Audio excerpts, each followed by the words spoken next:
इस्लामाबाद में सर्दी की लहर बरकरार है। इस मौसम में देसी घी से तैयार करदा हलवा जात खाने का मजा ही अलग है। ऐसे में गाजर, लौकी, अखरोट और दीगर हलवा जात का दीवाना हर कोई होता है। नुमाइंदा बोनीस मोहम्मद आलिजा खान से मजीद तफसीलात जानते हैं। शहर इक़्तिदार, शहर बेमिसाल इस्लामाबाद में सर्दी का राज है और मौसम के ऐन मुताबिक शहरी उसके हिसाब से चीज़ों को खाने के लिए बाजार का रुख कर रहे हैं। कोई गाजर का हलवा खा रहा है, कोई हांडी रसमलाई खा रहा है। हमारे साथ कुछ लोग मौजूद हैं, उनसे गुफ्तगू करते हैं। बताइएगा, सर्दी का तोड़ आपने क्या निकाला है? अस्सलाम वालेकुम।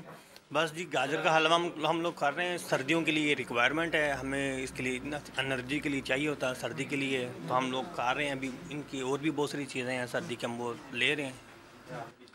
देखें, इन्होंने कहा है कि हम सर्दियों की डिमांड के मुताबिक गाजर का हलवा खा रहे हैं। यहाँ पे आप देख रहे हैं लोगों का तांता बंधा हुआ है और जिस तरह पाकिस्तान एक ऐसा वसी कल्चर का हामिल मुल्क है, यहाँ की सौगातें भी बेहतरीन हैं, लोग भी बेहतरीन हैं। आप बताइएगा, आप क्या खाने आए हैं, फैमिली के लिए क्या लेके जाएंगे? रोज़ तकरीबन दूसरे तीसरे दिन आता हूँ, यही से हलवा लेके जाता हूँ, रोज़ाना तकरीबन लेके जाता हूँ। तो बच्चे फरमाइश करते हैं? जी, बच्चों को अपडेट करने के लिए सब्सक्राइब करें और बेल दबाएं ताकि कोई खबर रह न जाए।